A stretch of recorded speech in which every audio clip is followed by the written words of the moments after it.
Hello दोस्तों, मैं हूं महेश बमनिया। भगवान शंकर की कहानी है। भगवान शंकर की कृपा से आप कितना पैसा मिल सकता है, ये सवाल बहुत गहरा है और उसका जवाब पैसे से कहीं बड़ा है। भगवान शंकर क्या देते हैं? शिव की कृपा से मिलता है विवेक, संयम और आत्म, जो किसी भी धन से बड़ा होता है। पैसा भी मिलता है, लेकिन तब जब आप योग ये बताते हैं। शिव भक्तों को जरूर के अनुसार सब कुछ देता है, धन, ज्ञान, स्वास्थ्य और मानसिक शास्त्री।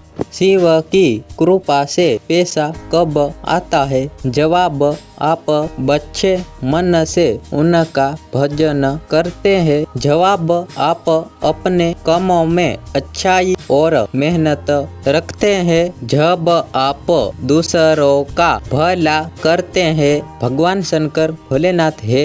बच्चे दिल से पुकारो तो सब कुछ देता है, लेकिन वे वही देता है जो आपके लिए उचित है। शिव का आशीर्वाद, अनंत धन, कोई एक चीज नहीं देते, कई जन्मों का दुख देता है। कभी कुबेर को कभी आशीर्वाद दिया था, जो धन का देवता बना, भी शक्तिशाली, भाग्यशाली बनाया, लेकिन अगले इस्तेमाल करने पर सब कुछ छीन गया।